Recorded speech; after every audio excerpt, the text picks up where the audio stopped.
Morning. I have a public service announcement, so maybe I'll wait for one or two people to get on there. Hopefully, it's about Bitcoin, crypto, investments, and divulging that kind of information to people. You might not get what you expect you're going to get as far as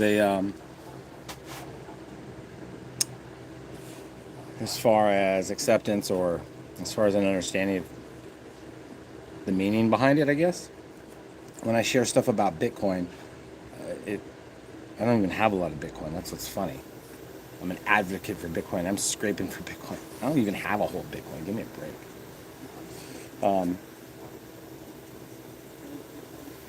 But it's a store of value, and I think people think of it as a get-rich-quick scheme or something that you could liquidate, or you should liquidate if you needed money. And I think that's the trap. The biggest trap about Bitcoin hodling is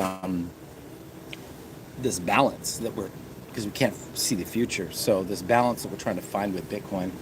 And so what I started doing the last 2 days is going into the old JRE, Joe Rogan Experience, and listening to. Got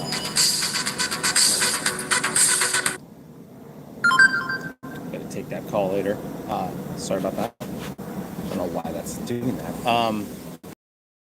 Train of thought, bouncing off my head. The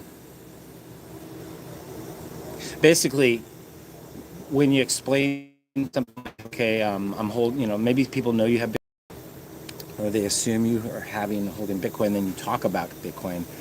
You probably think you have like a whole pocket of them, 50 or 100 Bitcoin, like that. So I was discussing with an anonymous person I'm not going to mention. I owe him money for my business. I buy materials off of him, and I own dough. I own like 6K.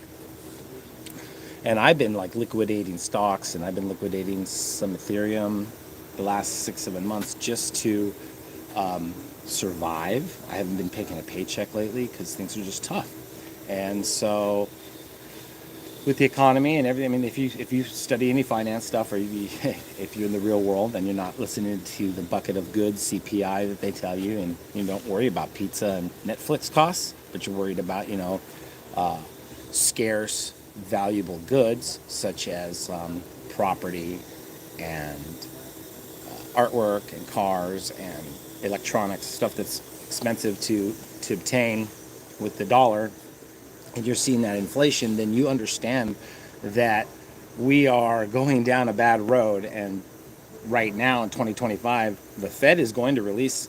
They've already said there's $4 trillion set aside for what they were doing before, and implementing, infusing the cash into our economy.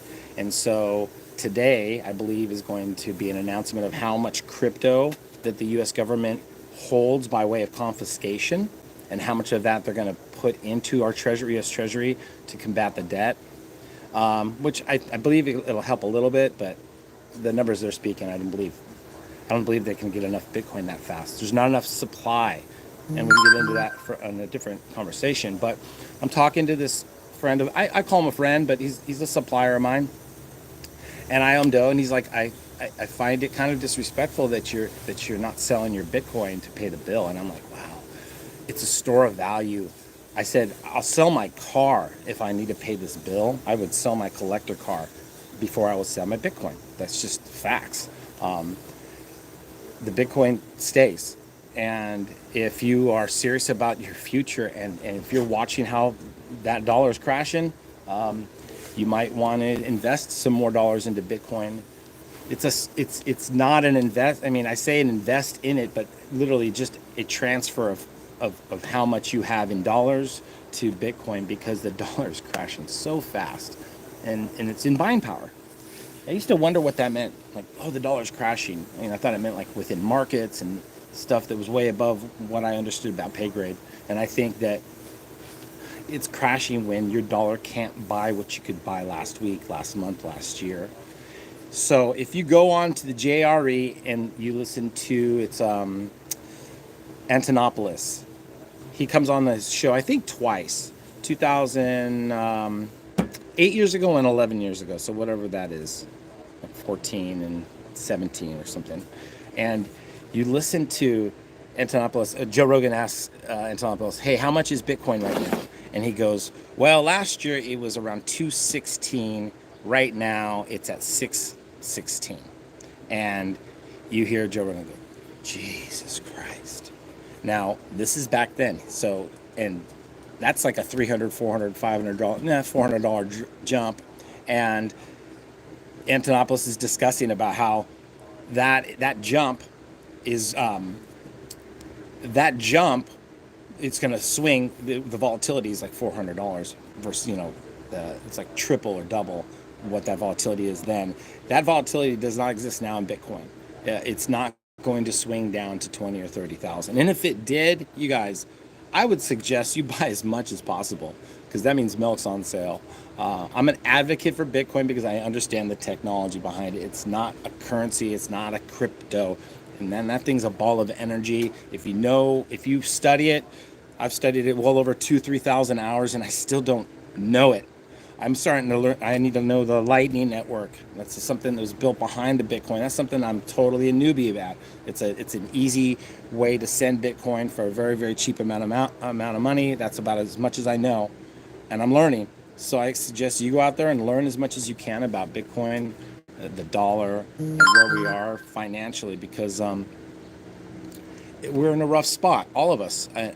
I'm speaking from my personal view because I saw how I got financially irresponsible. I went 2 years ago, I bought a new car. I already had 2 cars. You just get, that shiny thing, and then you want to get it. I was paying enormous amounts of rent, and then I had an RC car fetish, like it was better than a porn fetish, but still, RC cars are expensive, man. And I have like 40 of them, and they're probably worth, I don't know how many tens of thousands of dollars. So we can get lost in expenditures. We can get lost in what we call saving. Saving's such a boring word. And I think, like, especially for a personality like me who likes to buy things and like nice things, like collector type things, it's perfect. Bitcoin runs right in line and right in, it's congruent with what my kind of type of thinking, because I can collect the Bitcoin, and at the end of the day, it's going up. Like, it only goes up. Yeah, it crashes, but if you pan back, listen to the Joe Rogans, listen to Antonopoulos talk, and you'll be mad at yourself that you didn't know about this or research it sooner. I mean, I knew about Bitcoin back in 2014 and 15.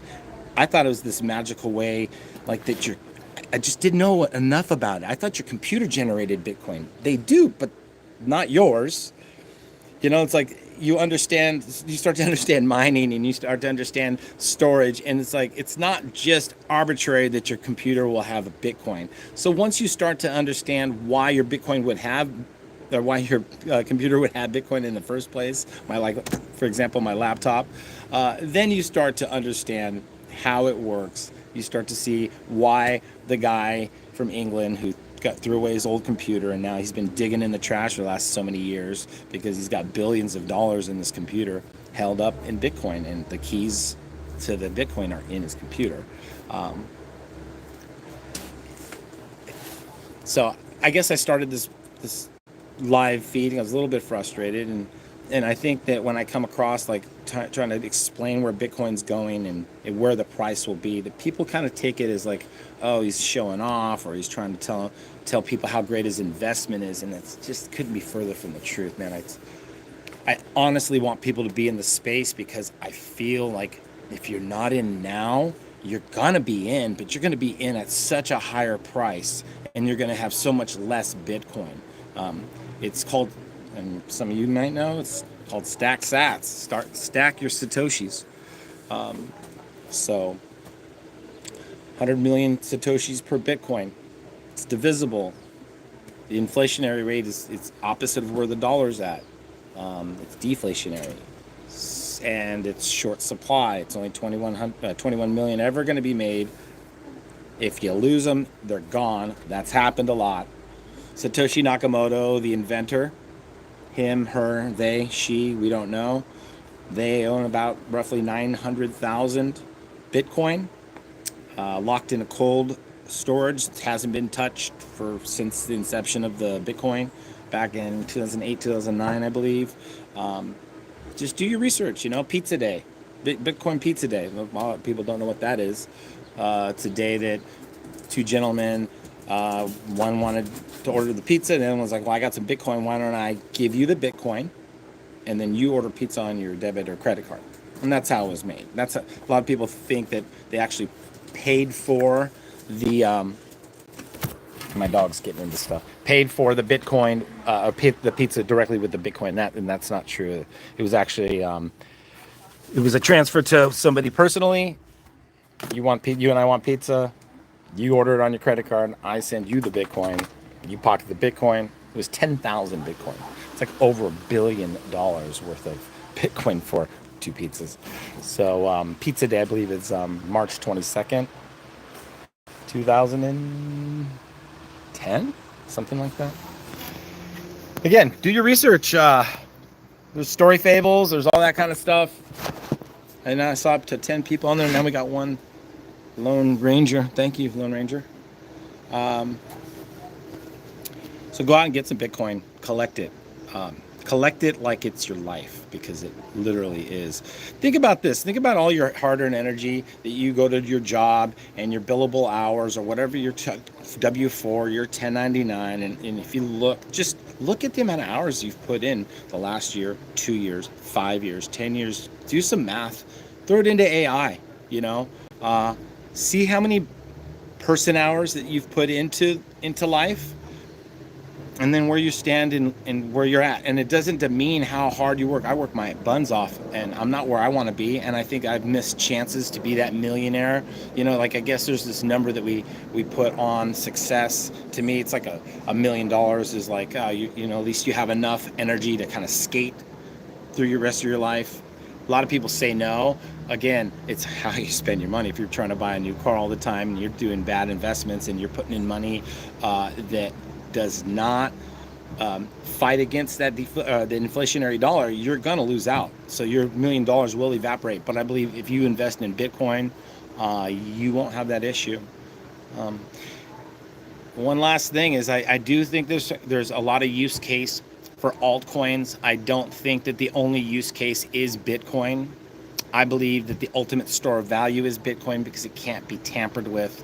And if you got to get out of Dodge, like so many different cultures and people from different countries have in the past, knock, knock, knock in the middle of the night, who's there? You're coming with us. That's real. That's real stuff. And if that were to happen, I got my seed phrase, I got my underwear, socks, and shoes, and I'm gone. Grab a dog and hold hands with my loved one, and we're out the door. We get the hell out of Dodge, and we could take our Bitcoin with us. That's all I got to say. Love you. Love, peace, hair grease. I got to get to work. I just wanted to do a live because I feel like my anonymous friend / business associate kind of took it wrong, like, ho, ho, ho, I'm on my Bitcoin. I owe you money, but I'm not going to sell it. I'm not going to sell it.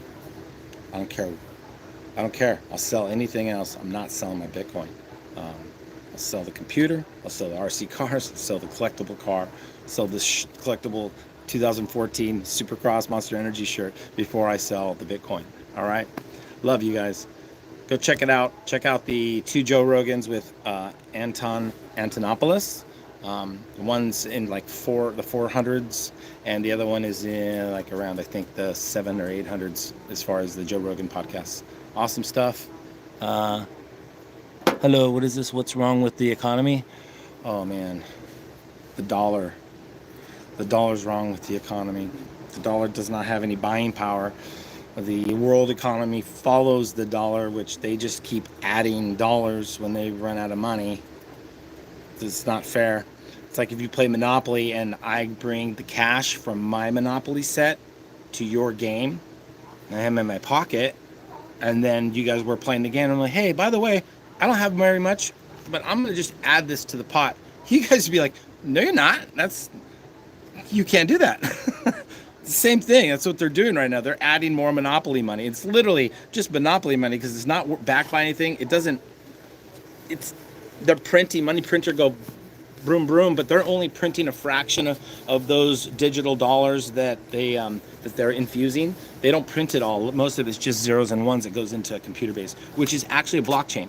That's the banks started copying the Bitcoin, basically the very foundation of how the Bitcoin infrastructure is a blockchain, and a ledger, and that's where banking system has adopted. So we knew that they were going to be a part of the situation the whole time, and they were keeping stuff. They're keeping stuff in a very, very close to the chest, as you would. They're not letting out that they're going to be part of the system. They're not going to say, oh yeah, no, they're going to go up against it, right? Everything from the Mount Gox, if you go back, to even XRP 4 or 5 years ago when the SEC threw a lawsuit against them. Now look at how everything's changed so drastically. I don't know. It's an exciting time. Love you guys. Talk to you soon. I said goodbye before, but bye-bye. Boom. End it.